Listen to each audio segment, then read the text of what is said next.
बतावे। नारद से सुख व्यास रटे, पछिहारी तहु पुनि पार न पावे। ताहि विदेह किछो हरिया, गारी दई दई भरपूर रिझावे।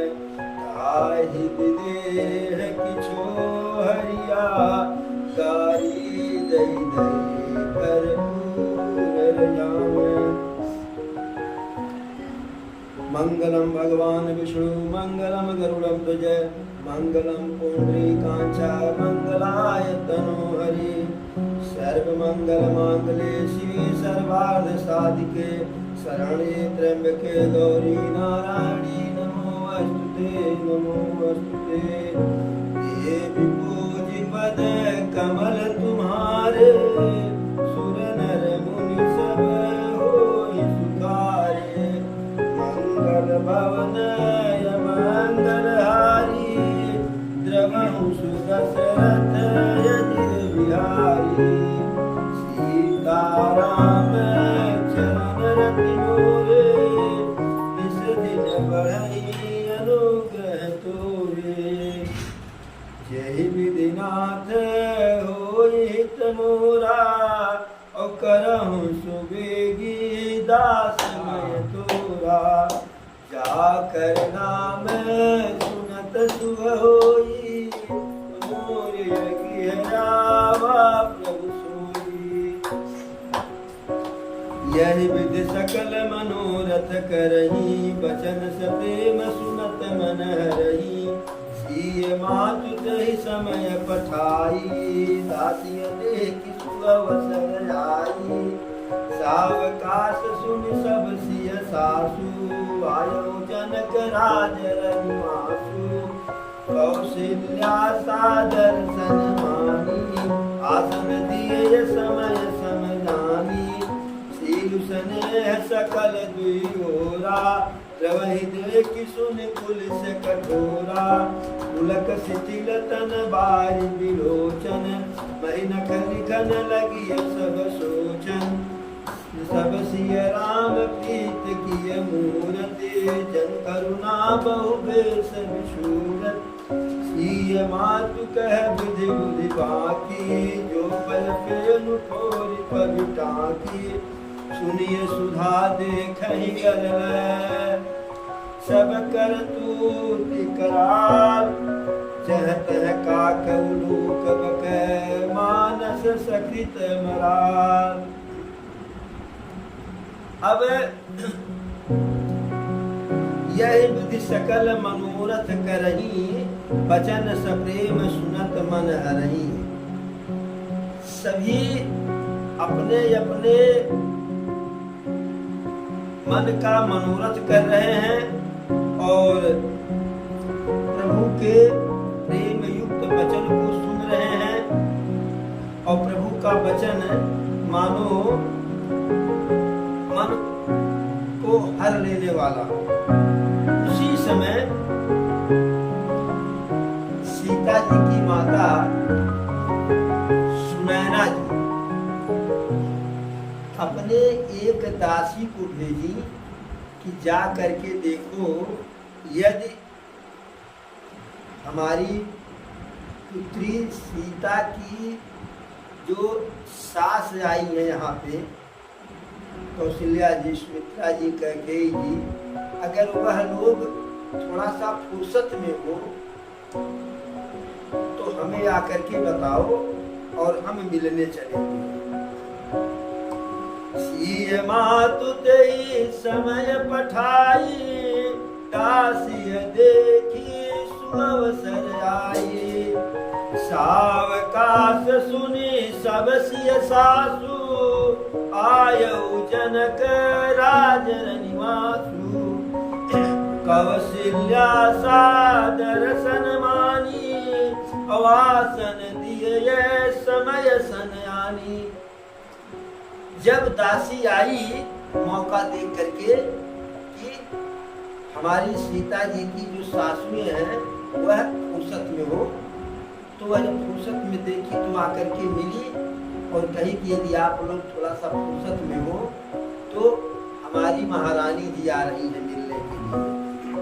अब जैसे सावकाश सुनी सब सिय सासु, सीता जी की सभी जो सासुएं हैं जब वह सुनी कि अवकाश जान करके आ रही है, फुर्सत है, तो आयो जनक राज रनिवास, राजा जनक जी का रनिवास यानी रानी का समूह जो है, रानी आएंगी तो जितनी रानियां होंगी सब आएंगी सुनैना जी के साथ, और जनक जी के भाई की रानी आएंगी, दासी आएंगी, नौकरानी आएंगी। तो ऐसा सुन करके कौशल्या सादर सनमानी अवासन दिए समय समयानी, लोगों को बुला लिया कि तो अहो भाग्य की आ रही है मिलने मुझसे। और जब आई तो सबको बैठने के लिए आसन दी, स्थान दी, समय समानी,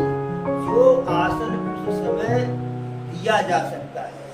अगर बाई द वे अयोध्या में सब कुछ ठीक ठाक रहता और किसी प्रयोजन में सुनैना जी अयोध्या में जाती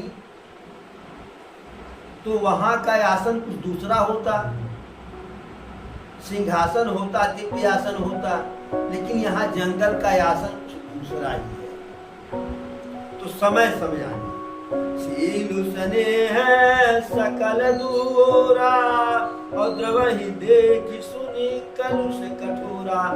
अब दोनों समाज यानी इधर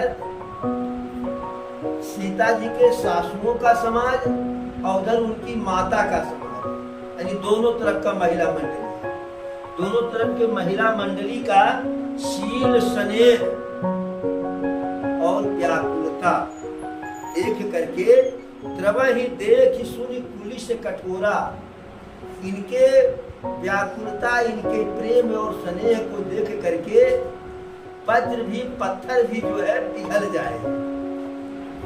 पुलक शिथिल तन बारी बिलोचन मह नख लिखते लगी सब सोचन। आंखों में नेत्रों में आंसू भरा हुआ है, कंठ गदगद है, शरीर पुलकावल यानी रोमा रोमा खड़ा है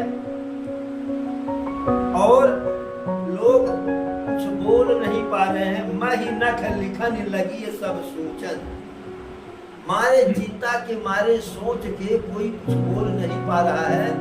हाथों से ऐसे धरती पर जो है जैसे होता है सीना उना खींचने लगे। सब सिय राम प्रीत किसी मूर्ति जनु करुणा बहु बेस विशूरत।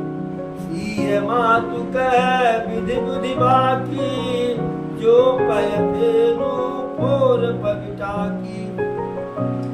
सब सिय राम प्रीत की सी मूर्ति, दोनों मंडली महिला मंडली इधर के उधर के लिए सबके मन में सीता राम के प्रति ऐसा प्रेम है कि जैसे यह सब सीता राम के प्रेम में मूर्ति बन गई, कोई शरीर में हलचल नहीं। जनु करुणा बहु बेस विशूरत, जैसे करुणा के कारण, प्रेम के कारण सब अपने शरीर का ही होश खो दिए हो। सीय मातु कह विधि बुद्धि बाकी, सीता जी की माता सुनैना जी कह रही हैं विधाता की बुद्धि भी बहुत टेढ़ी होती है, जो दूध के फेन जैसे कोमल वस्तु को, दूध में फेना होता है, गाज होता है, बहुत कोमल होता है, उस कोमल वस्तु को जो है वज्र की टाकी से, वज्र के पेड़ से टकरा दी। क्योंकि जंगल तो ऋषि मुनियों के लिए है, जंगल कोल किरात कोटिल वनवासी के लिए है, उनकी कन्याओं के लिए है। भला इतने सुकोमल राम है और इतनी जो है सुकोमल है सीता के लिए जंगल थोड़ी बना है। सुनिए सुधा देखहि यही गरल सब कर तूति कराल, जह तह काक उलूक बकह मानस सकृत मराल। अमृत तो केवल कह रही है, अमृत तो केवल सुनने में आता है कि अमृत है, लेकिन करल सब करतूत कराल, और विष तो जहां तहां प्रत्यक्ष रूप में दिखाई पड़ता है। जैसे जहर हम सभी लोग देखे हैं, लेकिन अमृत कोई देखा है नहीं ना। तो अमृत कहने में सिर्फ अमृत है, लेकिन जहर तो हर उसी प्रकार से विधाता सभी करतूत, विधाता की सभी करतूत भयंकर ही हमको दिखाई पड़ती है। अच्छी वाली तो सिर्फ सुनने में आता है, और खराब वाली करतूत जो विधाता की हमें प्रत्यक्ष रूप में दिखाई पड़ता है। कैसे? जहत है का कवलूक बकै मानस सकृत मराल। कौआ, बगुला, उल्लू इत्यादि पक्षी हम बहुत देखते हैं, लेकिन हंस यदा कदा कहीं दिखाई पड़ता है। सुनिस सोच कह देवी सुमित्रा, और विधिगत बड़ी विपरीत विचित्रा। सो सृजि पालई हरई बहोरी, बाल के विषम विधि मति भोरी। अब सुमित्रा जी बिल्कुल चिंतित होकर के कह रही है, विधिगत बड़ विपरीत विचित्रा, कि हे सखी, सुनैना जी से कह रही है, हे सखी, विधाता की गति भी जो है बड़ा विपरीत और बड़ा विचित्र होता है। जो सृजि पालई हरई बहोरी, जो विधाता सृष्टि की रचना करते हैं, पालन पोषण करते हैं, वही हरई बहोरी, फिर वही उस सृष्टि का नाश भी कर देते हैं। यानी विधाता जन्म देते हैं, ब्रह्मा जी, विष्णु जी पालन पोषण करते हैं, और शंकर जी काम तमाम करते हैं। इस प्रकार से बाल के निसम विधि मति भोरी, तो विधाता की बुद्धि भी जो है बालकों की बुद्धि की तरह से बहुत ही भोरी होती है। बालक क्या करते हैं? छोटे छोटे बच्चे धूल का, मिट्टी का घर बनाते हैं। घर बनाए, खेले उसमें, जब खेल लिए तो हाथ से चाहे पैर से उसको घर घरौना को गिरा देते हैं कि हमारा है, कोई दूसरा आकर के इसमें न खेलने पाए। मिट्टी का घर बनाते हैं, जब तक अपने खेलना होता तब तक उसके साथ खेलते हैं, जब खेल होते हैं तो कोई दूसरा इसका उपयोग न कर ले, उसे तोड़ देते हैं। इसी प्रकार विधाता भी जन्म भी देते हैं, पालन पोषण भी करते हैं, और काम तमाम भी कर देते हैं। कौशल्या कह दोष न काहू, कर्म विवश दुख सुख छतिलाऊ। कठिन कर्म गति जान विधाता, जो शुभ अशुभ सकल फलदाता। अब माता कौशल्या जी कह रही हैं पूरे समाज में कि किसी का दोष नहीं है, न तो कैकेयी जी का दोष है, न मंत्रा का दोष है, और न विधाता का ही दोष है। भगवान का भी कोई दोष नहीं है। कर्म विवश दुख सुख छतिलाऊ, कर्म के अधीन व्यक्ति दुख भी भोगता है, सुख भी भोगता है, हानि भी उठाता है और लाभ भी उठाता है।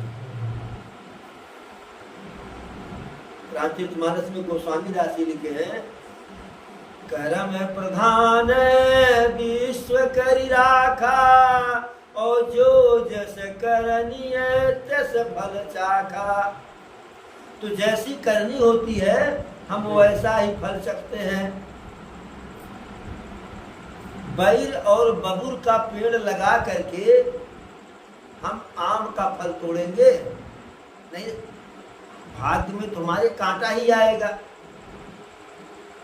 तो कौशल्या जो ही कह रही है कि जैसा कर्म होता है, कर्म के अनुसार ही फल होता है, चाहे वह लाभ हो चाहे हानि हो, दुख हो या सुख हो। कठिन कर्म गति जान विधाता, जो शुभ अशुभ सकल फलदाता।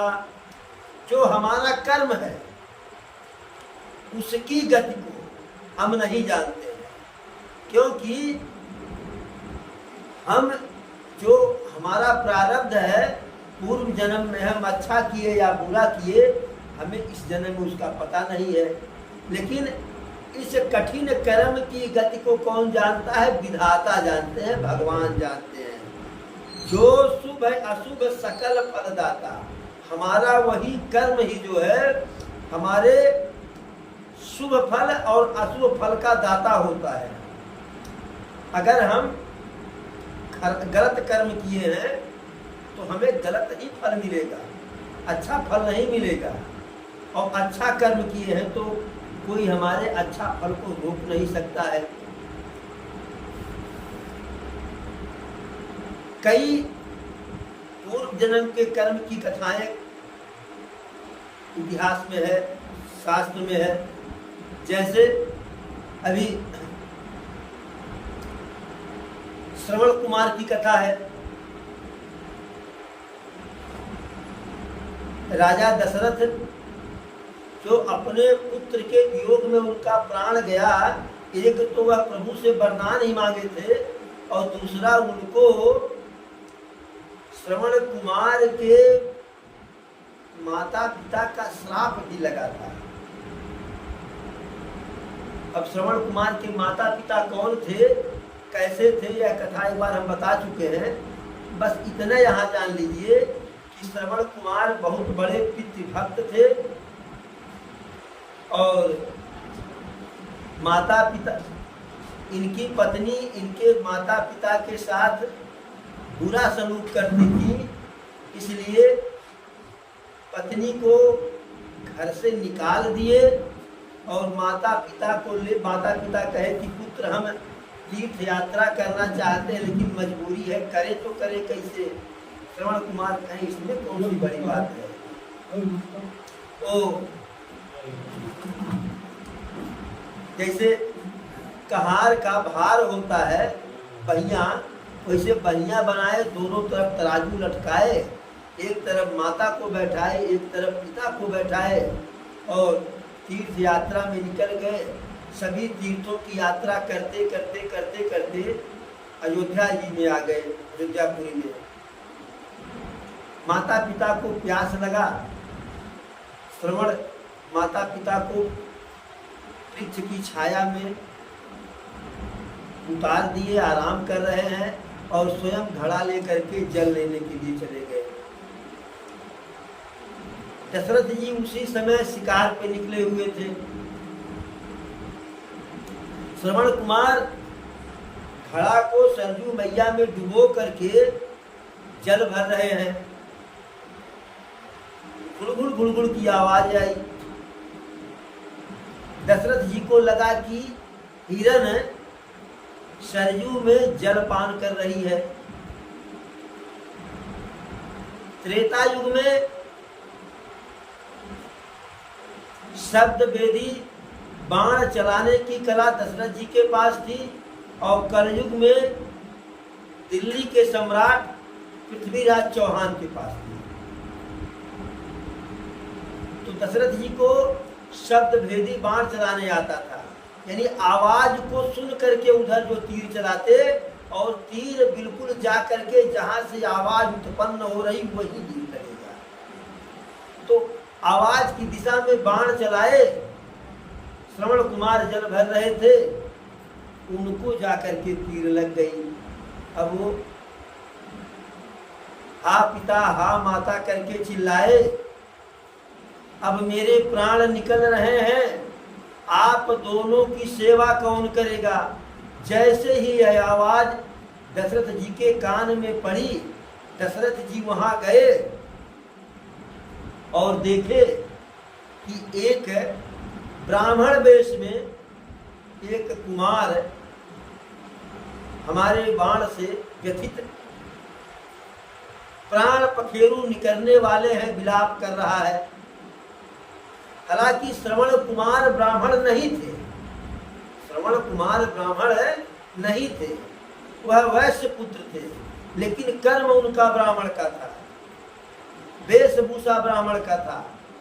अरे माता पिता की सेवा करने वाला तो साक्षात ब्रह्म के समान हो जाता, तो ब्राह्मणे बने बेचारे। जो माता पिता का सेवा करे वह समझिए कि साक्षात प्रभु के शरण में है। हम झूठे जो है मंदिर में जाते हैं, झूठे तीर्थ स्थान में जाते हैं, यदि घर पे माता पिता की सेवा नहीं किए तो हमारी प्रार्थना कहीं पे स्वीकार नहीं होने वाली है। यदि माता पिता की सेवा कर लिए तो हमारी प्रार्थना हर जगह, जैसे होता है ना कि आप जब लोअर कोर्ट में जिला अदालत में मुकदमा जीत गए हैं तो उसी के आधार पर आपकी सुनवाई हर जगह होगी। तो ठीक, जब माता पिता आपसे आपके संतुष्ट हैं, उनको उनके चरणों में, उनके वचनों में आपका अनुराग होगा तो प्रभु स्वयं जो है आपका जो है प्रार्थना स्वीकार कर लेंगे। लेकिन कोई माता पिता का द्रोही हो, माता पिता का घाती हो, घातक हो, तो प्रभु के शरण में जाने से कोई लाभ नहीं। प्रभु भी वहां से उसको जो है, क्योंकि माता का स्थान पृथ्वी से बड़ा होता है और पिता का स्थान आकाश से ऊंचा होता है। प्रभु श्री राम से जब विभीषण कहे कि प्रभु जो कुछ मेरा राज है, बाट है, कोष है, सब आपका है और आप अयोध्या में क्या करने के लिए जाएंगे? सोने की लंका का राजा बनिए।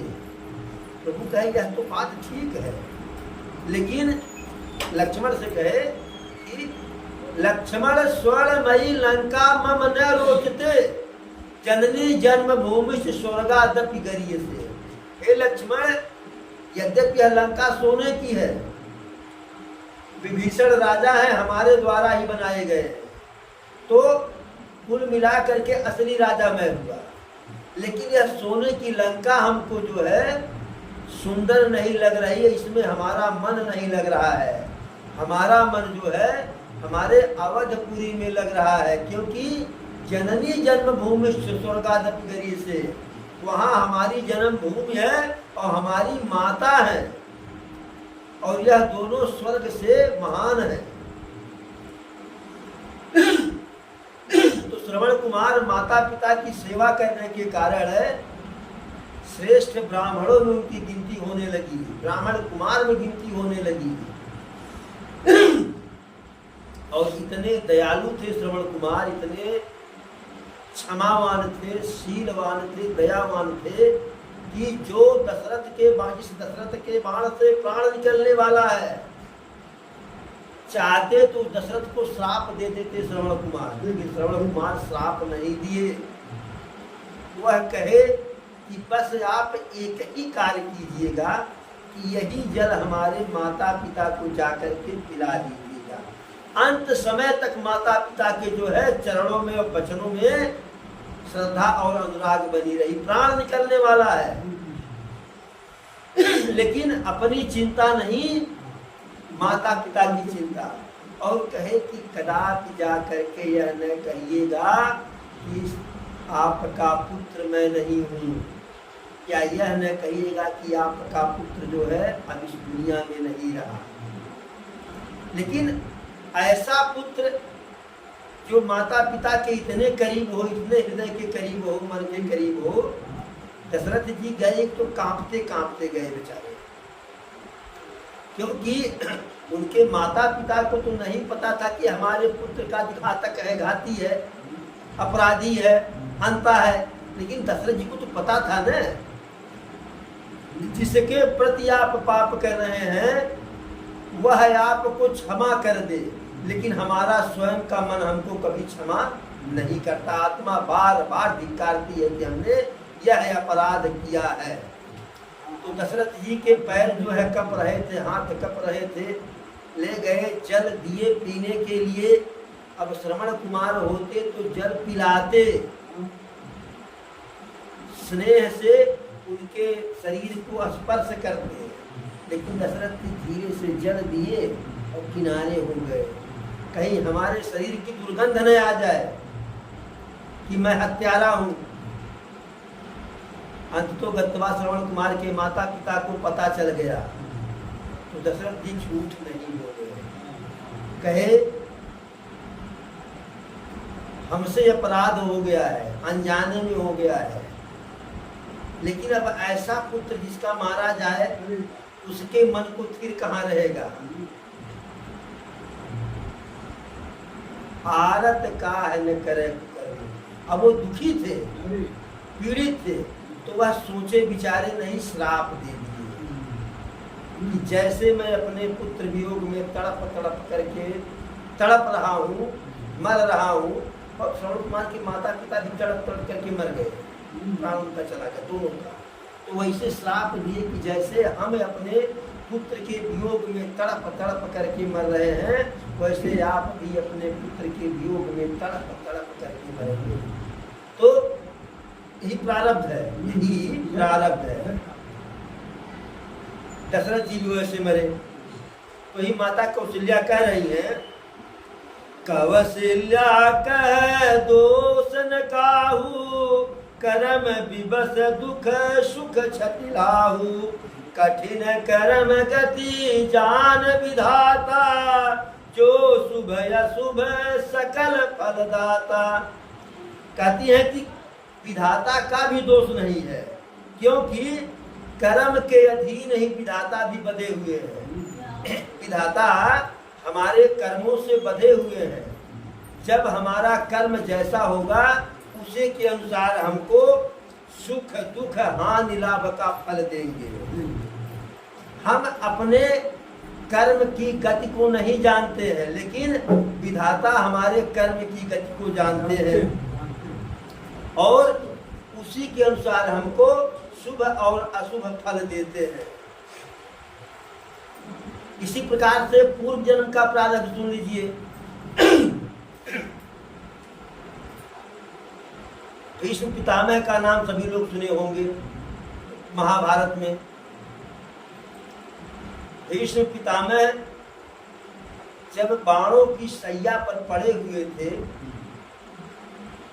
तो कृष्ण उनसे मिलने गए। कहे कि लोग कहते हैं कि अपने कर्म का ही फल मिलता है, लेकिन मैं अपने पूर्व के 100 जन्मों तक का जो है कर्म का फल देख रहा हूँ।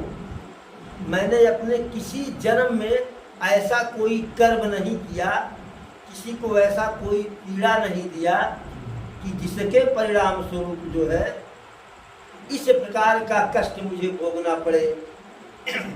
तो कृष्ण भगवान कहे कि आप 100 जन्मों तक गए, उसके एक जन्म और आगे जाइए, 101 में जाइए। पितामह कहे कि पीड़ा इतनी अधिक है कि उससे अधिक आगे हम जा नहीं पा रहे हैं। तो कृष्ण कहे कि आप 101 जन्म पूर्व भी किसी राजा के राजकुमार थे और कहीं सेना को लेकर के जा रहे थे। रास्ते में एक जख्मी सांप जो जीवित था वह पड़ा हुआ था, उसको आप अपने तीर से, जैसे होता सांप रहता रास्ते में ऐसे हम कर देते हैं, अपने तीर से ऐसे करके ऐसे रास्ते के बगल कर दिए। तो जब रास्ते के बगल किए पितामह, तो रास्ते के बगल में नाग फनी के कांटा का जंगल था। अब वो सांप ऐसे किए, वह जा करके वही गिरा। अब वह बेचारा जितने वहां से निकलने का प्रयास कर रहा है, जैसे जिधर हो उधर जो है कांटा उधर, तो तड़प तड़प करके वहां वह सांप है अपना प्राण दिया। उसी का परिणाम है कि आपके भी शरीर में घाव ही घाव है, कांटा ही कांटा है। तो इसी प्रकार से जब हमें कोई दुख मिलता है तो हम कहते हैं कि भाई देखिए, अपने जानत भर तो जो है हम ऐसा कुछ नहीं किए हैं, हम नहीं जान रहे हैं ना। जैसे देखिए, हम अपने खेत में जाते हैं, बुआई करते हैं, देखा आज बोते हैं कल फल मिलता है। कोई किसी फसल का फल जो है महीना भर में मिल जाता है, किसी का 1.5 महीना, किसी का 2, किसी का 6, और कोई सालीना वाला फसल होता है जैसे अरहर होता है, साल भर में हमको परिणाम मिलता है। जो अपने खेत का जो है 1 महीना से लेकर के साल भर में हमको परिणाम मिलता है। इतने नहीं, खेत में हम पौधा लगा दें, पेड़ लगा दें, तो किसी का 10 साल में, किसी का 100 साल में परिणाम मिलता है। अगर सखुआ का पौधा लगा, पेड़ लगा दिया जाए तो अपने जीवन में तो नहीं कटेगा। कैसे 100 साल खड़ा, 100 साल पड़ा और 100 साल सड़ा। सखुआ का 300 वर्ष का उम्र होता है। वह जब 100 साल का हो जाएगा तब उसकी सखुआ जब 100 साल का हो जाएगा तब वह काटने लायक, अन्यथा उसके पहले वो कचिया रहेगा। और जब 100 साल बाद उसे काटेंगे तो वह 100 साल बिल्कुल एकदम नया रहेगा, उसमें कोई जो है कमी नहीं आएगी। 100 साल के बाद उसमें कमी आएगी धीरे धीरे, तो कमी आते आते वह 100 साल जाएगा, यानी उसकी मियाद 300 साल की होती है। तो अब ऐसे जो सखुआ का कर्म लगाया है तो 100 साल बाद उसे उसका फल मिलेगा। और जो यूकेलिप्टस लगाया है 5 साल 10 साल में सस्ता महंगा बेच लेगा। तो इसी प्रकार से कुछ कर्म का फल हमें तुरंत मिल जाता है। तो लोग कहते हैं बाबू नहीं चाहता करिए गड़बड़, आज फल मिल गया। लोग कहते हैं किसी का जो है गिरल रुपया हम पा जाए तो हमको फरियाता नहीं, उससे ज्यादा नुकसान हो जाता है, लाभ हमें फरियाता नहीं है। इसी प्रकार से कुछ का तुरंत, कुछ का अगले जन्म, कुछ का अगले जन्म में हमको अपने ही कर्म का फल मिलता है। ईश रजाई शीश सबही के, उत्पत्ति स्थित लय विषय के, देवी मोह बस सोचिय बादी, विधि प्रपंच यस अचल अनादि।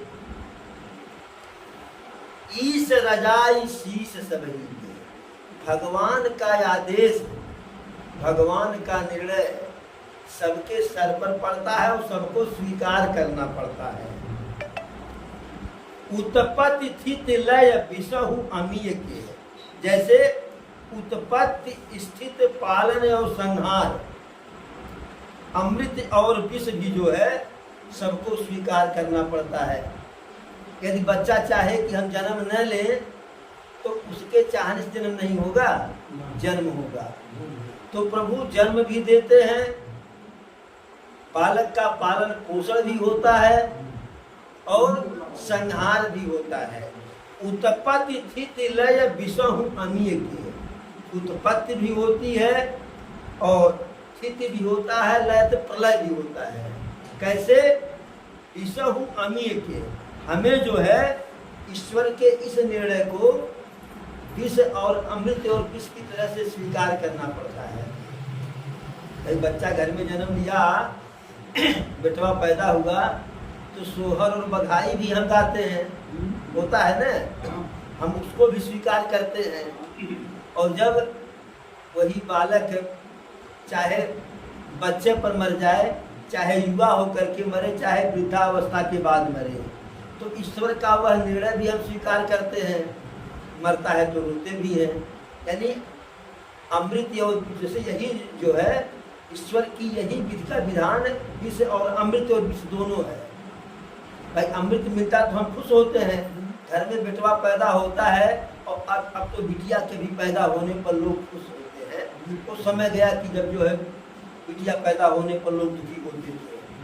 हमारा जहाँ तक अपना जो है विचार है कि बेटवा से बिटिया लायक हो, जहाँ तक हमारा विचार है।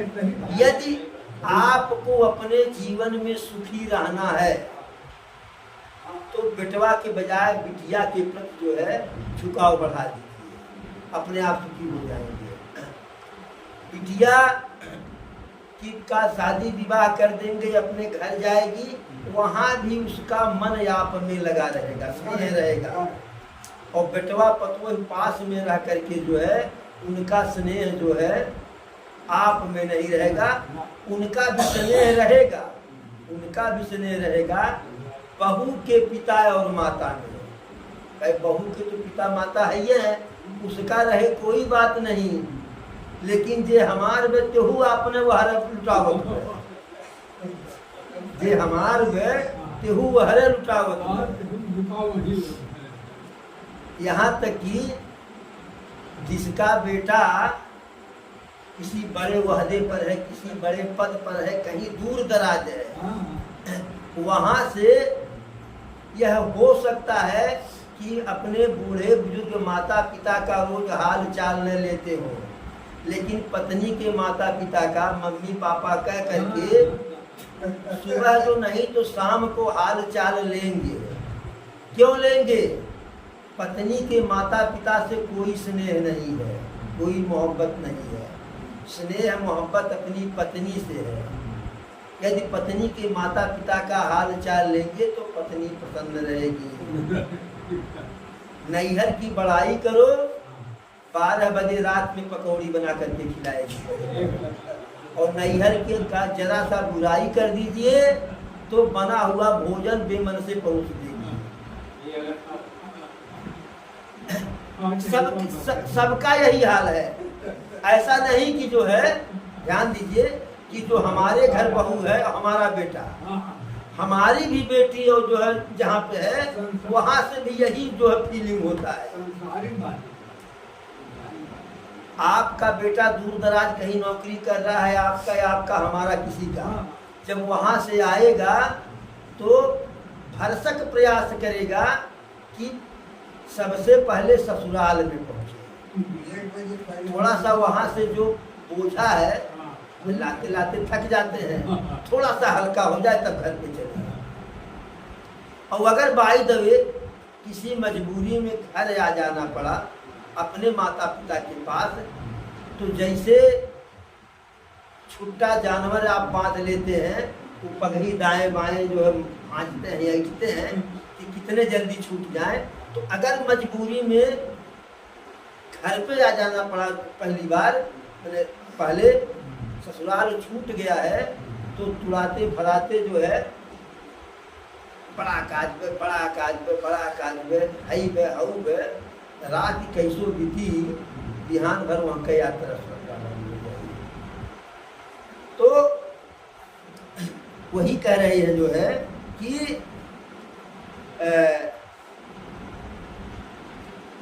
ईश्वर का निर्णय हमारे लिए सिर माथे पर होता, हम चाहे और न चाहे इससे कोई मतलब नहीं होता है।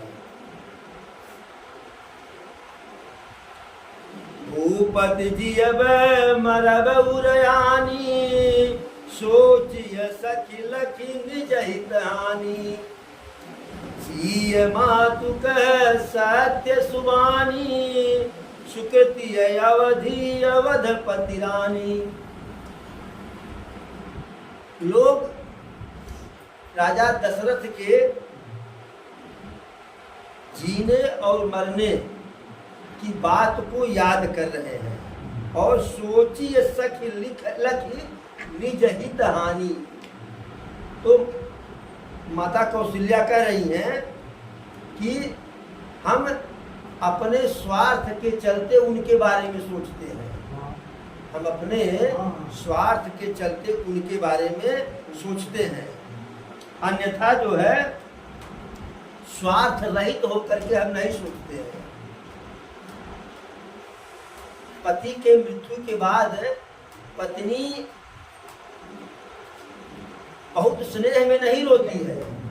अब उसके न रहने के बाद परिवार और समाज में जिन समस्याओं का उसे सामना करना होता है, उन समस्याओं को सोच सोच करके रोती है। अन्यथा पति पत्नी तो इस दुनिया में एक साथ आए नहीं हैं, तो जब हम एक साथ आए नहीं हैं तो एक साथ जाने के लिए काहे परेशान हो। किसी न किसी को आगे पीछे जाना ही जाना है, यह निश्चित है।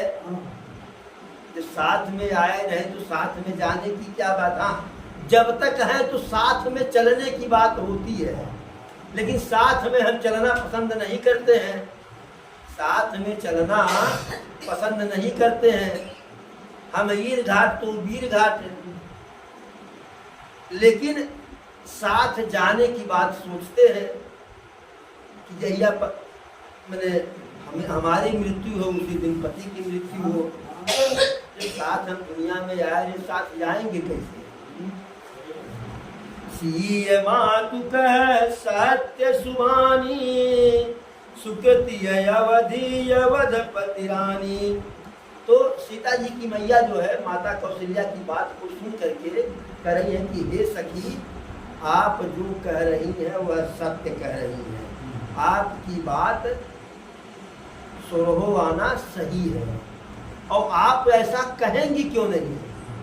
आप भी तो महाराज दशरथ की ही तो पत्नी हैं। जैसे उनका मन पुनीत था, उनका मन निर्मल था गंगा की तरह से, वैसे आपका भी तो मन निर्मल है, आपकी बुद्धि भी तो महान है। लखनु राम सिय जाहु बन, भल परिणाम न पोच, कह बरहिय कह कौशिला, मोहि भरत कर सोच। फिर कौशल्या जी कहती है, हमारा जो दुख है, हमारे दुख का कारण यह नहीं है कि लक्ष्मण राम और सीता वन में है या वन में आ गए हैं, हमारा दुख कदापि यह नहीं है। लखनु राम सिय जाहु बन, फल परिणाम न पूर्ण। लक्ष्मण और राम है और सीता वन को जाए, वन में रहे, इसका परिणाम तो अच्छा ही होगा, इसका परिणाम तो अच्छा ही होगा, क्योंकि पिता के आदेश से आए हैं। इसकी चिंता या इसका दुख हमें नहीं है। हमें दुख क्या है? कह बरहिय कह कौशिला, मोहि भरत कर सोच। कौशल्या जी कहती हैं, हमारा दिल तो धड़कता है, दुखी होता है, इसलिए कि हमें हमारे भरत की चिंता है, हमें हमारे भरत की चिंता है, क्योंकि भरत पिताजी के आदेश से वन में नहीं आया है, और भरत प्रभु का, राम का जो है बहुत ही अनन्य भक्त है। यह बिना राम के अवध में रह नहीं पाएगा, कुछ कर नहीं पाएगा, इसका मन स्थिर नहीं रहेगा, हमें इसकी चिंता है। ईश प्रसाद आशीष तुम्हारी, सुत सुत बधू देव सरिबारी, राम शपथ मैं कीनन काहू, सो करि कहूँ सखिय सती भाऊ। माता कौशल्या रानी सुनैना से कहती हैं, ईश प्रसाद आशीष तुम्हारी, ईश्वर की कृपा से और हे सखी आप सबके आशीर्वाद से, सुत सुत बधू देव सरिवारी, हमारे जो चारों पुत्र हैं और चारों पुत्र बधुएं हैं, उनका मन, उनका चरित्र, उनका व्यवहार, उनका विचार गंगा जी के जल की तरह से निर्मल है, बिल्कुल पारदर्शी है। कहीं पारदर्शी तो यार पार दिखाई पड़ता है, कोई दिक्कत नहीं। दिक्कत तो हमें वहाँ होती है कि इस कमरे में क्या है, हमें जब बाहर से दिखाई नहीं पड़ता है, पता नहीं कमरे में फूलों का बिस्तर है कि कांटों का बिस्तर है। वहाँ कोई हमारे लिए जलपान लेकर के स्वागत कर रहा है कि हाथ में हंटर लेकर के स्वागत करेगा। जैसे अभी राजधानी दिल्ली की नई नई घटना है, 3-4 दिन की घटना है, 3-4 दिन पहले या 5 दिन पहले, दिल्ली के मुख्यमंत्री अरविंद केजरीवाल जेल में थे शराब के घोटाला में, और कई अर्जी लगाए जमानत के लिए, जमानत खारिज हुई, तो कोर्ट में यह अर्जी लगाए कि हम अपने पार्टी के राष्ट्रीय अध्यक्ष हैं, चुनाव का समय है, हमारे न रहने से हमारा चुनाव प्रभावित होगा। तो कोर्ट ने उनको जो है 1 जून तक के लिए इस शर्त पर जमानत दे दिया कि आप न तो अपने मुख्यमंत्री कार्यालय में जाएंगे, न ही सचिवालय में जाएंगे, न कोई सरकारी कार्य में कोई हस्तक्षेप करेंगे। आप मुख्यमंत्री आवास में जा सकते हैं या अपने निजी आवास में रह सकते हैं और चुनाव प्रचार प्रसार कर सकते हैं। तो उन्हीं के पार्टी की राज्यसभा सांसद थी स्वाति मालीवाल। अरविंद केजरीवाल अपने मुख्यमंत्री आवास में थे। स्वाति मालीवाल उनसे मिलने गई, क्योंकि भाई उनके भी राष्ट्रीय अध्यक्ष हैं, वो मिलने गई। अब का बात बिगड़ा कि मुख्यमंत्री आवास में ही महिला राज्यसभा सांसद स्वाति मालीवाल को एक मुख्यमंत्री का विभव नाम का जो है पीए था, उन्हीं के आवास में पटक पटक के घिरा करके मारा, बाल खींच करके मारा, भद्दी भद्दी गाली दी। और स्वयं मुख्यमंत्री भी जो है वहाँ से उसको जो है उद्वेलित कर और मारो साली को है। तो अब यदि स्वाति मालीवाल को ये पता होता कि वहाँ जाएंगे मार खाएंगे, जाती है नहीं जाती ना। तो ये कह रहे कि अंदर क्या है उसका तुम्हें पता नहीं है, लेकिन अगर अंदर का पता हो तो परिणाम हम पहले से जान जाएंगे। तो वही माता कौशल्या कह रही है कि हमारे चारों पुत्र और चारों पुत्र वधुएं गंगा मैया के जल की तरह से निर्मल है। इनका मन निर्मल है, विचार निर्मल है, व्यवहार निर्मल है, कथनी निर्मल है, करनी निर्मल है। और क्या कहती हैं? राम शपथमय कीनन काऊ, सो करि कहूँ सखी सती भाऊ। हे सखी, मुझे मेरे राम से इतना स्नेह है कि आज तक कभी राम के नाम का कसम मैं नहीं खाई। आवाज क्या होता है? जिससे सबसे अधिक प्रेम होता है, हम अचाक से उसी का कसम खाते हैं। तो माता कौशल्या कह रही है कि हम राम के नाम का कसम आज तक नहीं खाए, लेकिन सो करि कहूँ सखी सती भाऊ।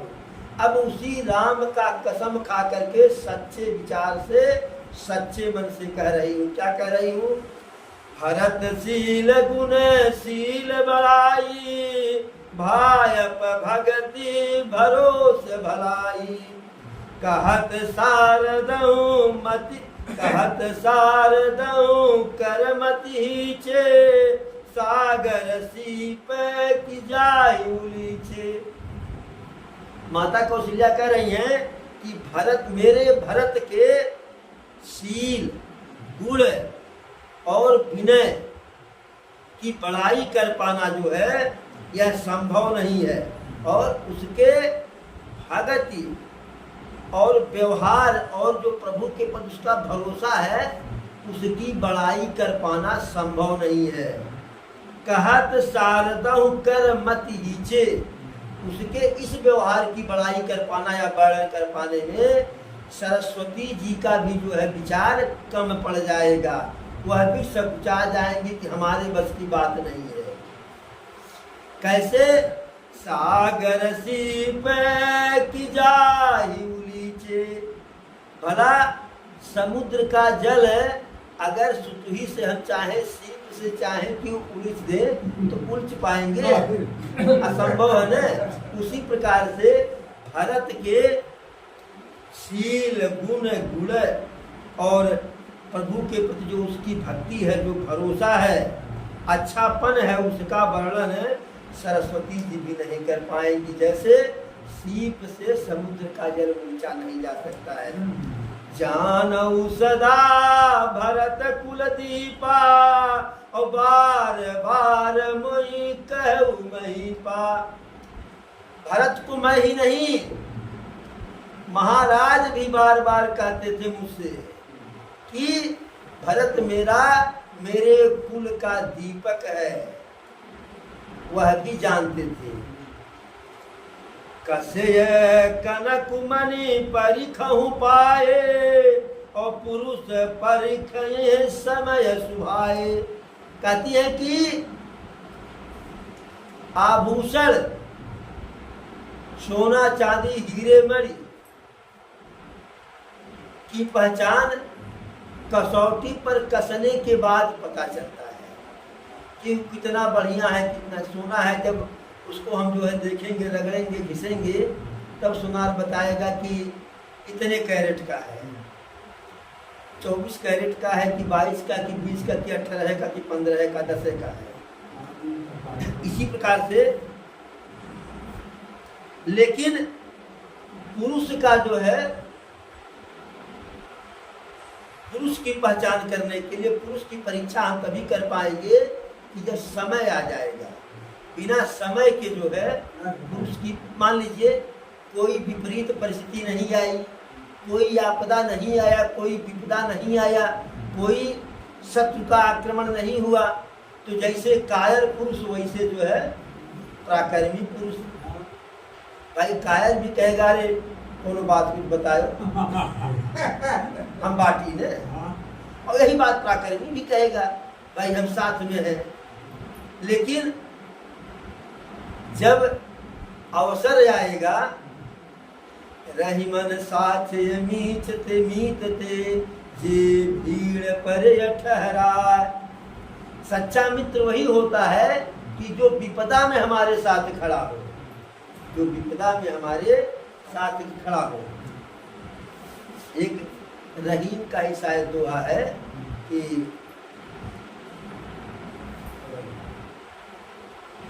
जाल पर जल जात बहे और तजमीनन करने, रही मन मछरी नीर को तऊन छाड़।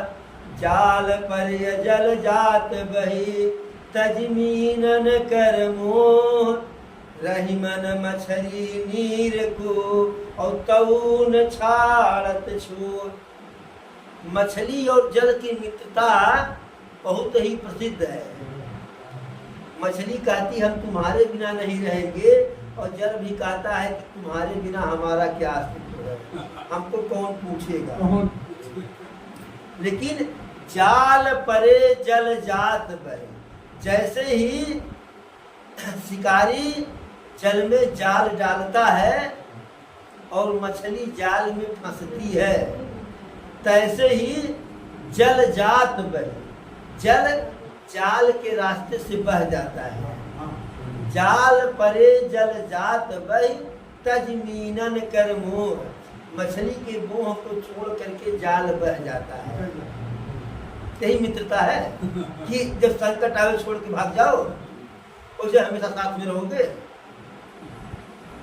रहीमन मछली नीर को तऊन छाड़त छोड़, लेकिन मछली क्या है, जल उसको छोड़ के चला गया, जल उसको छोड़ के चला गया, लेकिन मछली जल के मोह को अंततो गत्वा नहीं छोड़ पाती है, तड़प तड़प करके मर जाती है जल की। वही कह रहे हैं कि समय ही आने पर पुरुष का जो है परीक्षा लिया जा सकता, अन्यथा समय न हो जो है तो आपका परीक्षा लेंगे। लोग कहते हैं कि रहीमन विपदा है भली जो थोड़े दिन हो, हित अनहित जगत में जान पड़े सबको। विपत्ति का भी आना हमारे जीवन में अति आवश्यक होता है। यदि विपत्ति नहीं आएगी तो कौन हमारा हित है। विपत्ति आने पर, संकट आने पर कौन हाथ पकड़कर साथ चलेगा और कौन हाथ छुड़ाकर भाग चलेगा, यह पता नहीं चलेगा। तो विपत्ति भी हमारे जीवन में आना आवश्यक होता है। जब विपत्ति आएगी तभी हम समझ पाएंगे कि कौन हमारा है, कौन पराया है। अनुचित आजू कहबयस मोरा, शोक स्नेह सयान पथोरा। सुनि सुर सर समय पावन बानी, भई स्नेह विकल सबरानी। किंतु आज मेरा ऐसा कहना भी अनुचित है। शोक और स्नेह में सयानपन, विवेक कम हो जाता है। कौशल्या जी कहती हैं कि जो आज हम भरत के बारे में कह रहे हैं, आज का हमारा यह कहना अनुचित है, क्योंकि शोक में और प्रेम में जो विवेक होता है वह थोड़ा कम हो जाता है। शोक में हम समझ नहीं पाते क्या करें क्या कहें, और स्नेह में प्रेम में जिससे प्रेम होता है उसका गुण अवगुण हमें दिखाई नहीं पड़ता है। जिससे भी आप प्रेम करेंगे, जिससे आपका लगाव होगा, उसका अवगुण आपको दिखाई नहीं पड़ता, उसका अवगुण भी हमें गुण के रूप में दिखाई पड़ता है। सुनि सुन सरि समय पावन बानी, भई स्नेह विकल सब रानी। माता कौशल्या के गंगा मैया के जल की तरह से पवित्र वाणी को सुन करके, निर्मल वाणी को सुन करके सभी रानी दोनों तरफ की, चाहे इधर की चाहे उधर की, सब जो है भई स्नेह विकल सब रानी, सब प्रेम बस जो है विकल हो गई। कौशल्या कह धीर धरी, सुनहु देवी मिथिलेश, को विवेक निधि बल्लभई, तुम्हें सकई उपदेश। फिर माता कौशल्या कहती हैं कि हे महारानी सुनैना जी, धैर्य धारण कीजिए,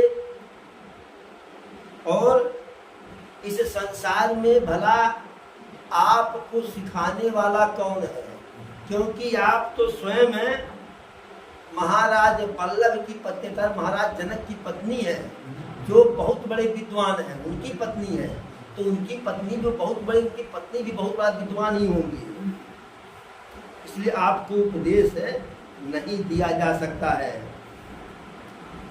रानी रायसन अवसर पाई, अपनी भांति कहब समझाई, रखी है भलनु रखी है लखनु, भरत गव बनही, जब यह मत मानय महीपमनि। रखी है लखनु भरत गव नहीं बने, जो यह मत मानय महीपमन। अब रानी, और जैसे रानी रायसन अवसर पाई, तो कह रही हैं कि आप हे रानी, आप अवसर पा करके महाराज जनक जी से कहिएगा कि अपने तरफ से समझा करके कहिएगा, रखी है लखन भरत गवन ही बन, कि लक्ष्मण को घर रख लिया जाए और भरत को बन जाए।